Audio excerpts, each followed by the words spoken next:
여러분 인사드리겠습니다. 여러분 안녕하십니까? 더운 여름에 또 이제 휴가철입니다. 휴가를 가시는 분들이나 또 집에 계시는 분들이나 일하시는 분들 영육간에 강건하시기를 바랍니다. 자, 오늘 저의 말씀의 제목은 막달라 마리아의 일생이라는 제목으로 말씀을 드리겠습니다. 여러분, 성경에 끝까지 견디는 자에게 주어지는 상급이 언급이 되어 있습니다. 이기는 그에게는 생명나무 과실을 주리라. 이기는 그에게는 만나를 주겠다. 다만 너에게 있는 것을 내가 올 때까지 굳게 잡으라. 이기는 자와 끝까지 내 일을 지키는 그에게는 만국을 다스리는 권세를 주겠다. 이렇게 했습니다. 여러분, 끝까지 누군가와 함께 한다는 것 참 쉽지 않은 일인 것 같습니다.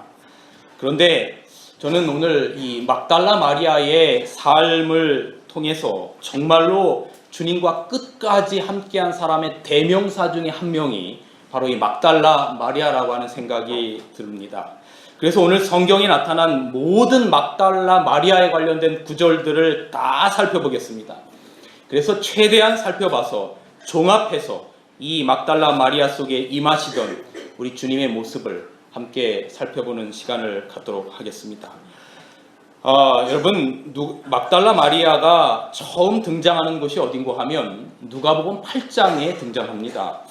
누가복음 8장 1절에 보면 이렇게 기록합니다. 이후에 예수께서 각 성과 촌에 두루 다니시며 하나님의 나라를 반포하시며 그 복음을 전하실새 12 제자가 함께 하였다라고 말합니다. 예수님께서 12 제자를 통해서 그리고 그 외에도 많은 제자들을 통하여 하나님 나라의 복음을 증거하시는 일을 본격적으로 시작을 하셨습니다. 그런데 그때 맨 처음 혜택을 받은 이 12 제자들에 이어서 아주 수줍은 듯 성경에 아주 조용히 뒤에 표현된 몇 분의 여자분들이 계신데 누가복음 8장 2절에 이렇게 기록되어 있습니다. 또한 앞길을 쫓아내심과 병 고치심을 받은 어떤 여자들, 곧 7 귀신이 나간 자 막달라인이라 하는 마리아와 라고 기록합니다. 그래서 여기에 성경에 막달라 마리아라고 하는 이름이 처음으로 등장하는 곳입니다. 여러분, 우리가 보통 막달라 마리아 하면 이렇게 알고 계신 분들이 많아요. 혹시 우리 성도님들 가운데도 그런 분들 계신지 모르겠어요. 막달라가 이름이고 마리아가 성이다, 이렇게. 제가 외국식으로 하면 창종유가 되지 않습니까? 그러니까 창종이 이름이고 유가 성이다 라고 하는 것처럼 막달라 마리아 하면 막달라가 이름이고 마리아가 성인 것처럼 착각하기 쉬운데 전혀 그게 아닙니다. 그게 아니라 뭐냐면 여기 막달라인이라 하는 마리아라고 하는 말은 무슨 말인고 하면 막달라라고 하는 지역이 있어요. 그 지역에서 사는 마리아라고 하는 이름을 가진 사람이에요. 그래서 막달라 마리아입니다.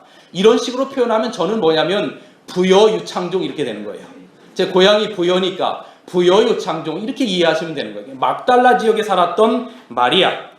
마찬가지로 가룟 유다 하면 가룟이 이름이고 유다가 성인 것처럼 생각하는데 가룟이라고 하는 지역에서 있었던 유다라고 하는 이름을 가진 사람, 그게 가룟 유다입니다. 여기 막달라라고 하는 지역이 어디에 있는고 하면 여기에 있습니다. 이 막달라가 이 바로 갈릴리 지역에 있는 동네 이름입니다. 이 막달라라고 하는 지역이. 그래, 이 막달라가 아주 갈릴리 해변 이 서쪽에 있는 아주 조그만 마을인데 예수님이 갈릴리 사역의 중심지가 어딘고 하면 이 바로 가버나움이라고 하는 곳이었어요. 그래서 이 가버나움으로부터 얼마 떨어지지 않은 곳에 막달라라고 하는 지역에 마리아가 살았습니다. 그의 이름이 막달라, 성경에 기록된 마리아가 된 겁니다. 그런데 이 막달라 지역에 살던 이 마리아에 관련돼서 우리가 알 수 있는 것은 이것이 전부입니다. 성경 전체에 걸쳐서 이 막달라 마리아에 관련된 많은 부분을 성경은 사실 침묵합니다. 그러니까 우리가 성경에 기록되지 않은 것들을 너무 많이 상상의 나라를 펼칠 필요는 전혀 없는 겁니다. 예를 들면 마리아가 독신이었냐, 기혼이었냐, 혹은 이혼녀냐, 혹은 홀로 된 여인이냐, 여러 가지 많은 이 추측이 난무하지만 그런 것들을 성경은 기록하고 있지 않습니다. 단지 우리가 오늘 본문을 통해서 살펴볼 수 있는 건 뭐냐면 막달라 마리아가 무슨 귀신이 들렸다라고 말하고 있는 겁니까? 7 귀신이 들렸다라고 말해요. 그런데 이 7 귀신에 관련된 것도 학자들마다 여러 가지 학설들이 많아요. 7개의 귀신이 들어갔느냐, 7 귀신이 뭐냐 많은데 뭐 7 귀신을 오늘 여기서 지금 그거를 따지는 시간은 아니니까 그냥 이 정도로 이해하면 됩니다. 성경에서 7이라고 하는 숫자는 완전한 숫자죠. 그러니까 이 막달라 지역에 사는 마리아를 이 사탄 마귀가 완전하게 뭐한 상태인 겁니까? 점령한 그런 여인이었는데 그 여인을 누가 고쳐주신 겁니까? 예수님이 고쳐주신 겁니다. 그래서 막달라 마리아가 예수님을 따르게 된 계기가 되는 이야기가 누가복음 8장에 기록되는 것입니다. 이렇게 그가 예수님의 치유의 사역으로 말미암아 회복되었다라고 하는 것을 성경에 기록함으로 말미암아 막달라 마리아라고 하는 이름이 성경에 처음으로 등장한 것입니다. 그러므로 막달라 마리아는 예수님으로부터 은혜를 입었던 여인이었던 것입니다. 그런데 이 막달라 마리아가 은혜를 입어서 사단으로부터 완전히 해방된 것일 뿐만 아니라 그의 이야기는 여기서 끝나지 않아요. 여기 누가복음 8장 3절에 보면 이렇게 기록합니다. 막달라인이라 하는 마리아와 또 헤롯의 청지기 구사의 아내 요한나와 또 수산나와 다른 여러 여자와 함께하여 자기들의 소유로 예수님과, 저희라고 하는 건 아까 예수님과 그의 12 제자를 말하는 겁니다. 예수님과 12 제자들을 뭐 했다라고 말합니까? 섬겼다라고 말합니다. 누구의 소유로? 자기의 소유로 섬겼다라고 말합니다. 저는 이 말씀에서 이 여성의 어떤 되게 따뜻함과 아름다움이 느껴지는 겁니다. 이런 우리가 남편들이 하루의 일과를 마치고 이 고단한 몸을 이끌고 집으로 돌아오고 자녀들이 하루 종일 학업에 지쳐서 저녁 늦은 시간에 집으로 돌아옵니다. 그때 집에는 누가 기다리고 있는가 하면 어머니가 기다리고 있는 것입니다. 그래서 그 어머니가 마련해준 맛있는 저녁 식탁이 준비되어 있고 요즘은 하도 세상이 현대화돼 가면서 저녁을 같이 가족끼리 먹는 일은 정말로 힘들어졌습니다. 저희 가정도 마찬가지고 아이들이 뭐 학원에 갔다 돌아오면 큰아이 같은 경우는 보통 11시, 12시 넘어서 돌아오기 때문에 이게 같이 저녁 식탁을 먹는 게 되게 어려운데 마치 저희가 옛날에 농경사회 이런 사회를 생각을 하다 보면 남편은 하루 종일 나가서 일하고 자녀들도 갔다가 저녁에 이제 이 모락모락 이 연기가 굴뚝을 통해서 나는데 누가 밥을 하는 겁니까? 집에서 어머니가 따뜻한 밥상을 차리는 거죠. 그러면 뭐 마치 우리가 그런 엄마가 섬 그늘에 뭐 이런 노래 같은 그런 뉘앙스를 생각해 보면 가족들이 다 모여서 이 가정의 따뜻함을 함께 나누는 그런 모습들을 저는 이 글 가운데 보는 거예요. 그래서 허기진 배뿐만 아니라 지친 마음까지도 채워지는 쉼과 안식의 시간, 바로 이런 이 의미가 누구에게 있는가 하면 어머니에게 있는 것이죠.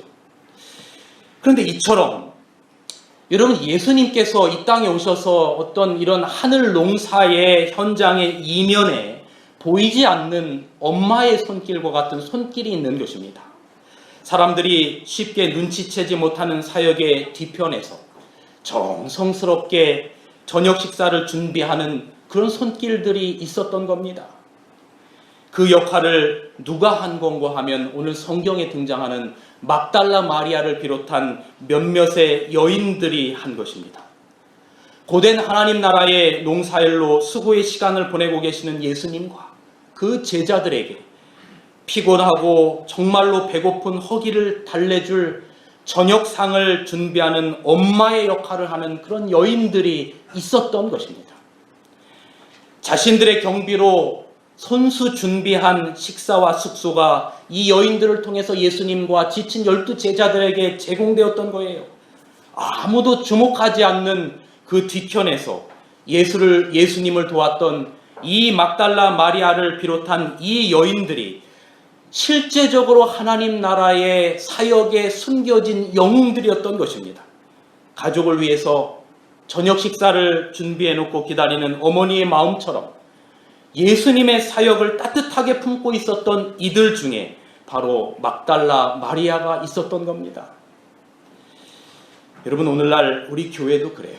이 교회를 위하여 헌신하는 막달라 마리아와 같은 우리 교회의 우리 여자분들이, 우리 여집사님들, 여성분들이 참 많이 계셔요.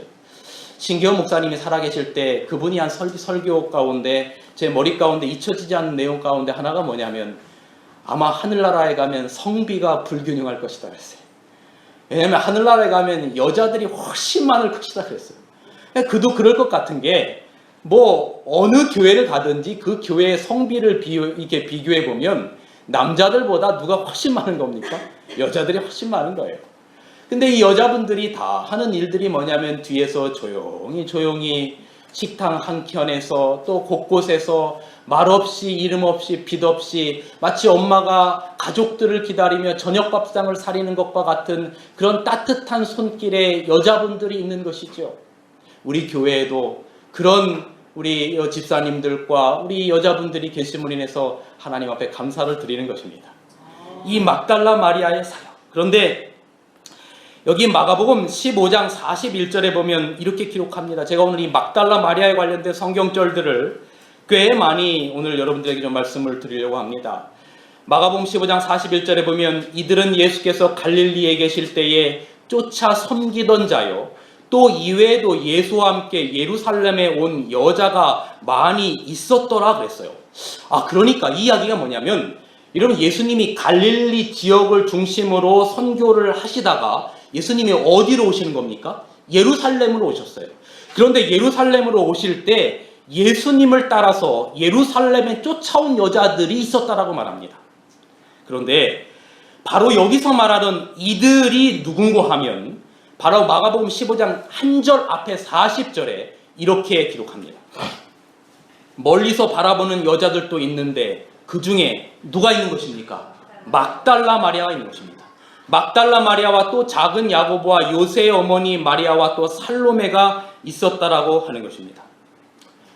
여러분, 이처럼 성경은 막달라 마리아라고 하는 이름이 나올 때마다 그 마리아와 함께 있었던 다른 여인들에 관해서 계속해서 강조하고 상기시키는 이야기가 성경에 기록되어 있는 것입니다.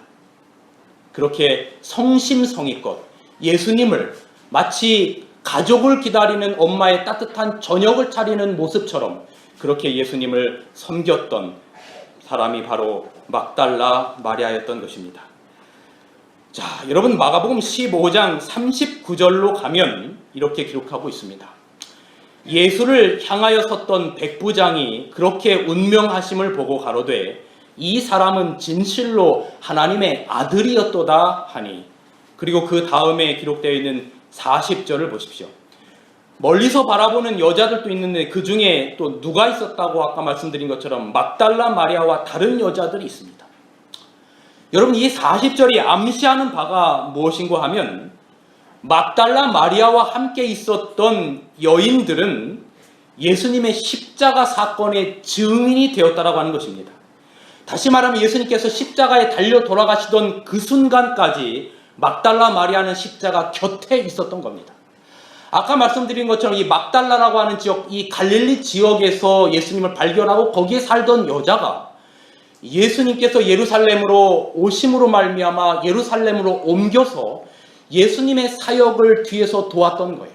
끊임없이 예수님이 지치고 힘들 때마다 마치 밥을 해주는 엄마처럼 뒤에서 자신의 재물을 사용해서 예수님과 12제자와 하나님 나라의 사역을 돕다가 마침내 예수님께서 십자가에 달려 돌아가시는 그 외롭고 쓸쓸한 그 순간까지도 막달라 마리아는 예수님 가까이 곁에 있었던 여인으로 성경에 기록되는 것입니다. 그런데 제가 남자로서 참 부끄러운 것 가운데 하나가 무엇인가 하면 예수님이 돌아가시던 그 순간에 예수님을 버리고 떠나갔던 많은 남자들의 모습이 기억나는 겁니다. 여러분, 여기에 12제자들, 남자들이었던 이 12제자들 지금 다 어디 있습니까? 가장 외롭고 힘든 순간에 가장 예수님이 누군가의 위로와 따뜻함이 그리워지는 그 순간에 예수님의 12 제자들이 다 어디 갔는지 모르겠어요. 주님을 버리고 뿔뿔이 다 흩어졌어요. 그러나 예수님이 죽으시던 그 장소에 남아서 마지막 숨을 거두시는 마지막 모습을 보고 있었던 그 몇 안 되는 여인들 가운데 막달라 마리아가 끝까지 함께하는 것입니다. 여러분, 여기 예수님의 제자들이 그때에 무슨 일을 하고 있었는가라고 하는 이야기가 요한복음 6장에 기록이 되어 있습니다. 요한복음 6장 15절에 보면 예수님께서 이제 오병이어 물고기 5개와 물고기 2마리와 떡 5개로 오병이어의 기적을 베푸신 후에 너무 놀라운 일을 하니까 사람들이 예수님을 왕으로 추대하려고 했을 때 예수님께서 억지로 자기를 잡아서 왕 삼으려고 하는 걸 알고 혼자 조용히 산으로 가십니다. 그때의 이 모습에 관해서 실망한 제자들이 너무나 많았어요. 그때 요한복음 6장 66절에 보면 이렇게 기록하고 있습니다. 이러므로 제자 중에 많이 물러가고 다시 그와 함께 뭐하지 아니하더라? 다니지 아니하더라. 그런데 여러분, 참 놀라운 건 요한복음 6장이 무슨 이야기가 기록되어 있냐면 예수님의 십자가의 사역을 예수님께서 은연중에 설명하시는 이야기가 나와요. 내 몸을 먹어라. 내가 떡이다. 내 피를 먹어라. 내 몸과 내 피를 먹지 아니하는 자는 구원을 얻지 못하리라 하면서 예수님께서 십자가에 죽으실 그 사역을 설명할 때 사람들이 듣습니다. 그런데 이게 너무 어려운 거예요. 사람들은 예수님을 쫓아올 때 전혀 그런 걸 바라고 쫓아온 게 아니거든요. 그냥 눈앞에 보이는 오병이어의 기적, 그리고 이 예수님을 따라다니면 왕위에 오르면 나도 한 자리 하겠다라고 하는 이유 때문에 수많은 남자들이 따랐던 거예요. 그런데 예수님께서 자기의 십자가의 사역을 설명하셨을 때 사람들이 거기서 결심한 내용이 뭐였냐면 예수님을 떠나가겠다라고 결심한 겁니다.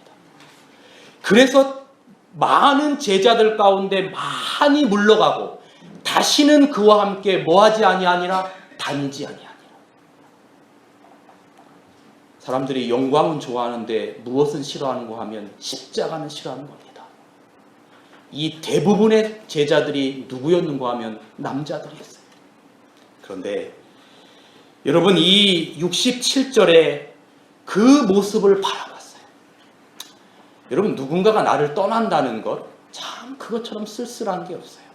제가 목회를 하다 보니까 가장 목사로서 힘들고 견디기 어려운 순간이 뭐냐면 어떤 이유로든지 간에 나와 함께 있다가 떠나는 경우입니다.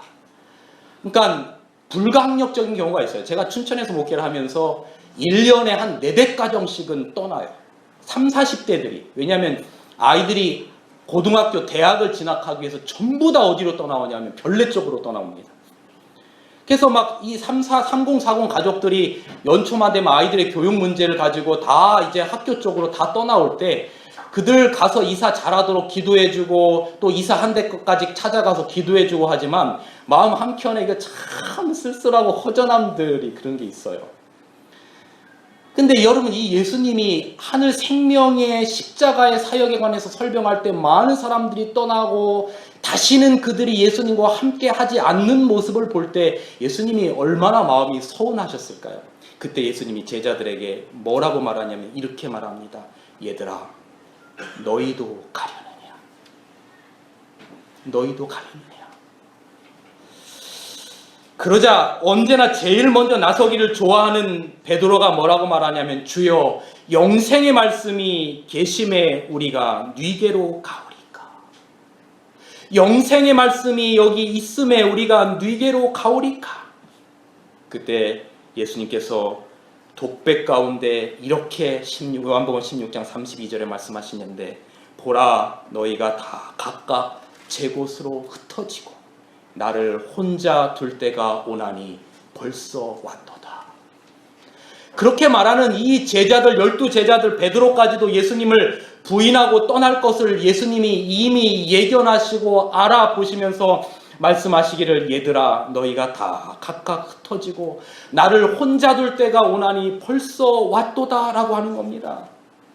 제자들이 하나씩 떠나고 결국 예수님의 예언처럼 모든 제자들의 뿔뿔이 다 흩어졌어요. 다시는 주님을 떠나지 않겠다라고 장담하던 베드로마저, 영생의 말씀이 주님께 있음에 우리가 어디로 가오리까라고 고백하던 베드로마저 주님을 부인하고 떠나는 것입니다. 그런 상황 가운데 예수님께서 십자가에 달리신 거예요. 얼마나 한없이 고독했을까요? 사랑했던 제자들 아무도 거기 있지 않았어요. 베드로 어디 있는지 몰라요. 수많은 예수님의 제자들 다 어디 있는지 몰라요. 그렇게 함께 동고동락했던 그 제자들 다 어디 있는지 몰라요. 다 예수님 두고 하나씩 둘씩 다 떠나가고 예수님 홀로 십자가의 고통을 당하고 있는 것입니다. 적어도 12 제자에 관해서는 그랬습니다. 그런데 그때 예수님의 곁에, 예수님의 마음에 위안을 주고 힘을 주는 여인들이 있었던 것입니다. 그 중에 누가 있었는가 하면 막달라 마리아가 있었던 겁니다. 그녀는 주님께서 엘리 엘리 라마 사박다니, 나의 하나님 어찌하여 나를 버리셨나이까 라고 하는 하늘로부터 완전히 분리되는 절규의 음성을 들었습니다. 사람들이 삐죽이며 침을 뱉으며 채찍질하며 조롱하는 모습을 그곳에서 막달라 마리아는 심장이 터질 것과 같은 느낌으로 예수님을 바라보는 거예요. 여러분, 나와 상관없는 사람이 누군가를 욕하면 그거는 아무것도 아닌데, 내 사랑하는 가족을 누군가가 옆에서 욕할 때 그것처럼 괴롭고 힘든 일이 없는 겁니다. 저희 이 둘째 아이가 여기 있는데 어느 날 둘째 아이가 뭐라고 말하냐면, 아빠 절대 우리 학교에 설교하러 오지 마세요 그래요. 그래서 왜 그러냐? 절대 우리 학교 기도주일 이런 거 강사로 절대 오지 마세요. 그래서 왜 그러니? 아빠가 창피하냐? 그랬더니 나중에는 아무 말을 안 해요. 그래서 얘가 나를 창피하게 생각하는구나, 서운한 감정이 있었는데, 나중에 조용히 물어보니까 뭐라고 얘기하냐면, 이게 목사님들이 와서 기도줄 같은 거 설교를 하고 하면 많은 친구들 가운데 몇 명이 그 목사님에 관해서 그렇게 욕을 한다는 거예요. 그래서 나는 아빠가 설교를 했는데 내 친구가 누군가가 아빠에 대해서 욕하는 거 나는 결단코 용납할 수 없으니까 아예 그런 걸 미연에 방지하기 위해서 아예 오지 마세요. 사랑하는 누군가에 대해서 이렇게 이야기할 때 그것을 듣는 것은 고통입니다. 예수님 곁에 그 욕을 듣기 싫어서 제자들이 다 떠난 겁니다. 그런데 마지막 순간까지 수많은 사람들이 예수님을 향하여 침뱉고 조롱하고, 네가 정말로 하나님의 아들이거든 내려와라, 왜 남들은 구원하였지만 너는 구원하지 못하느냐라고 저주를 퍼붓고 입을 삐죽이는 그 욕설을 다 옆에서 들어가면서 끝까지 그 자리를 지키고 있었던 건 누군가 하면 바로 어머니 마리아와 막달라 마리아, 몇 명의 여인들이었던 것입니다. 그녀는 예수님을 끝까지 따랐어요. 십자가 밑까지 쫓아갔어요. 많은 사람들의 비웃음, 조롱 개의치 않고 예수님 십자가 곁에 끝까지 섰습니다. 막달라 마리아. 이름 없었던 이 한 여인의 삶이 오늘 우리들에게 던져주는 도전이 무엇일까? 막달라 마리아가 예수님을 쫓는 일이 그런데 여기서 끝나지 않아요. 마가복음 15장 47절에 보면 이렇게 기록합니다. 때에 막달라 마리아와 요새 어머니 마리아가 예수의 든 곳을 보더라.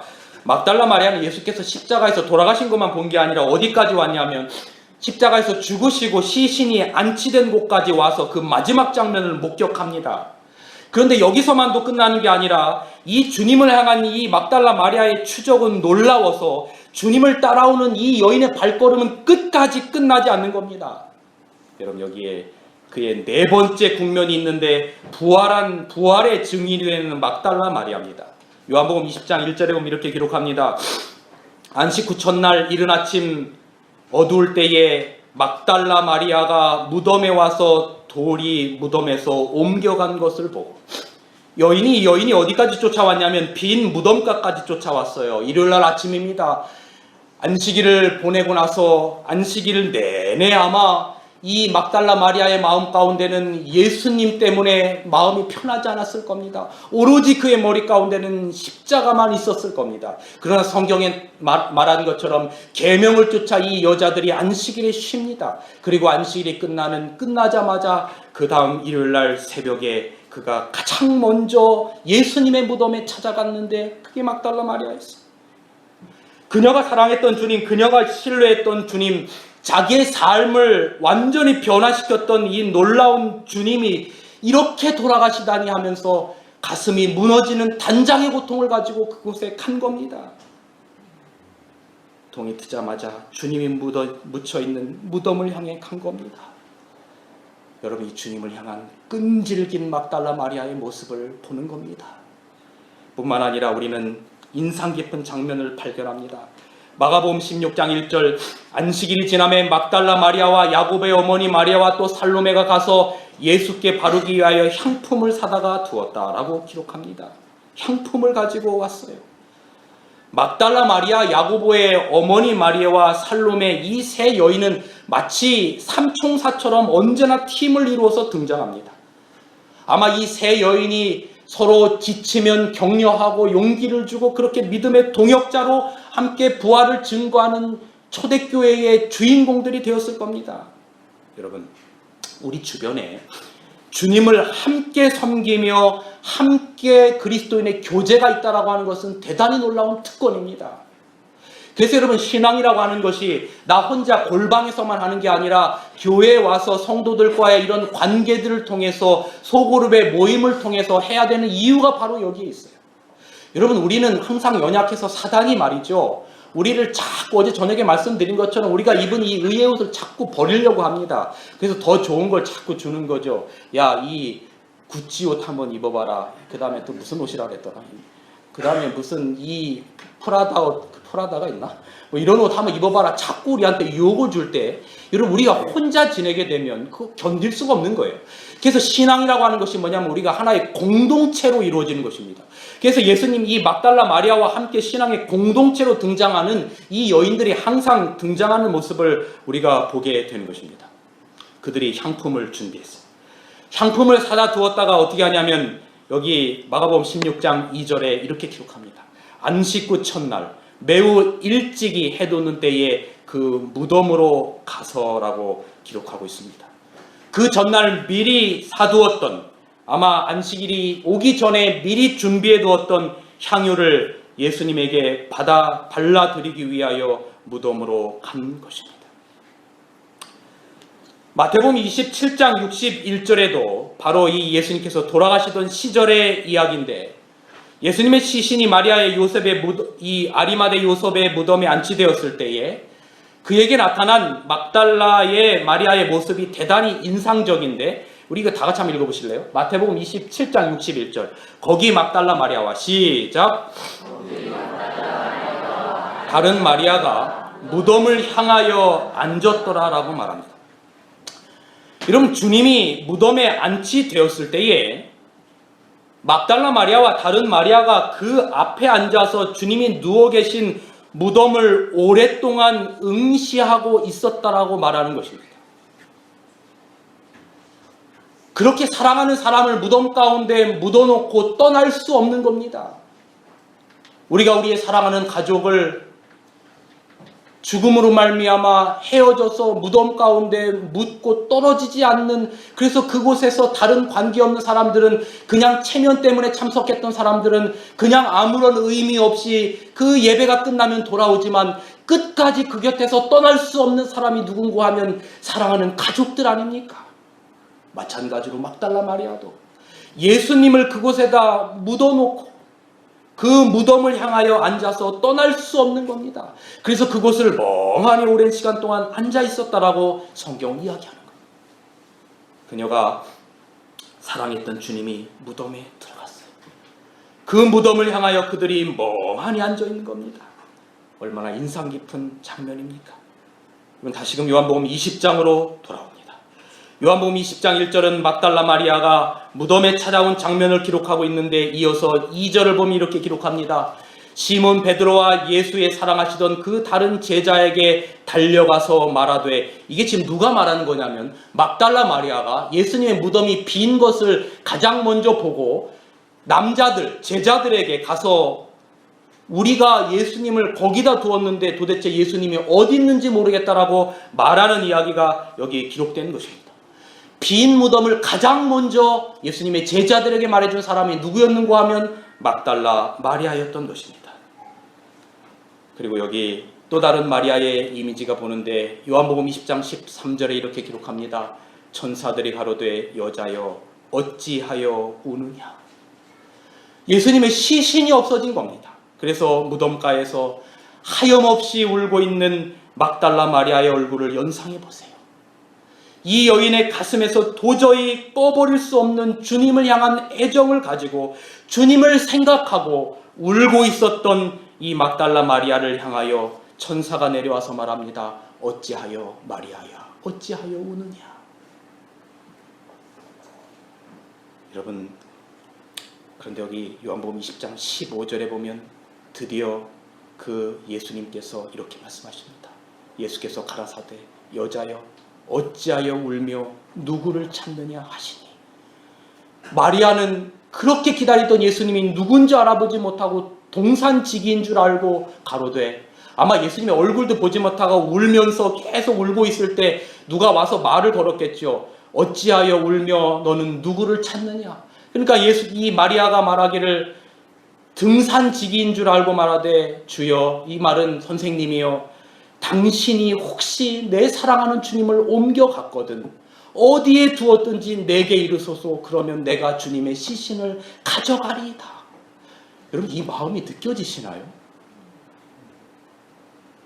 그 정말 너무 사랑했던 그 예수님이 돌아가셔서 아침에 가보니까 없는 거예요.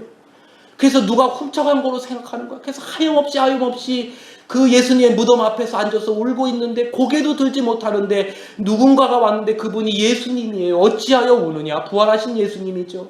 그때 동산지기인 줄 알고 말하기를, 선생님 혹시 당신이 옮겨갔거든 제발 내게라도 말해주세요. 내가 예수님의 시신을 가져가리이다. 자, 이 막달라 마리아가 예수님을 얼마나 사랑했는지 우리가 보는 겁니다. 그때 드디어 마리아가 예수님, 부활하신 예수님을 만나는 장면이 요한복음 20장 16절에 기록되는 거예요. 그때 이제 예수님께서 말씀하시기를 마리아야, 마리아야. 근데 이 마리아란 소리가 조금 전까지만 해도 동산지기인 줄 알았는데 듣고 보니까 이 목소리가 어디서 많이 들리던 목소리인 거예요. 내가 그토록 사랑했던 예수님의 목소리인 거지요. 마리아야 하거늘 마리아가 돌이켜 히브리 말로 라보니요 선생님이요 하니. 드디어 예수님과 막달라 마리아 부활하신 주님이 만나는 장면이 이어지고 있는 겁니다. 그 다음 18절에 이렇게 기록합니다. 얼마나 기뻤는지. 이 막달라 마리아가 예수님과 잠깐 만나고 예수님은 이제 사라지셨고 막달라 마리아가 얼마나 뛰어갔을까요? 제자들에게 뛰어가서 내가 누구를 보았다 하고 주를 보았다 하고 주께서 자기에게 이렇게 말씀하셨다 이르니라. 막달라 마리아가 제자들에게 내가 주를 보았다. 내가 주를 보았다. 부활하신 주님을 증거하는 겁니다. 다시 사신 주님을 보았다. 주님이 다시 사셨다.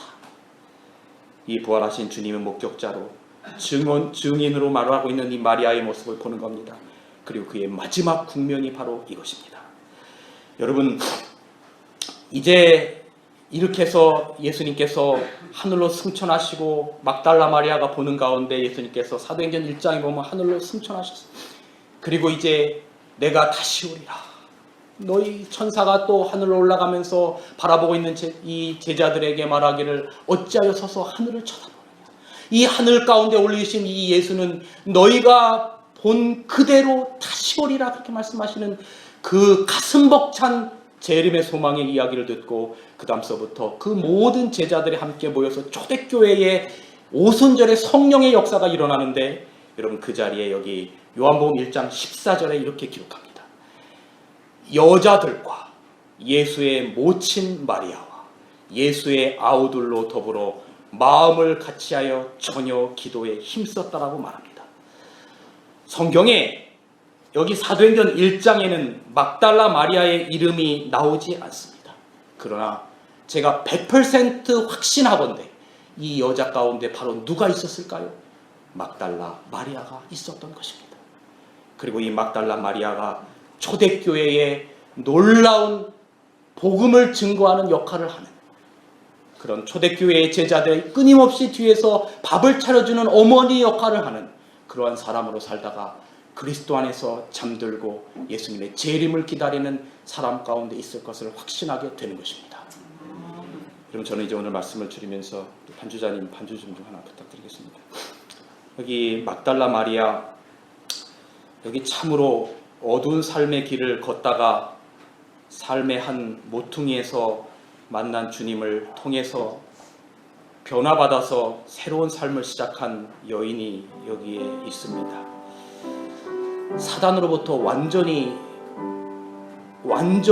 묶여서 그렇게 살던 어느 날 예수님께서 막달라 마리아의 병을 고쳐주시고, 그리고 새로운 사람의 삶을 시작한 한 여인 막달라 마리아.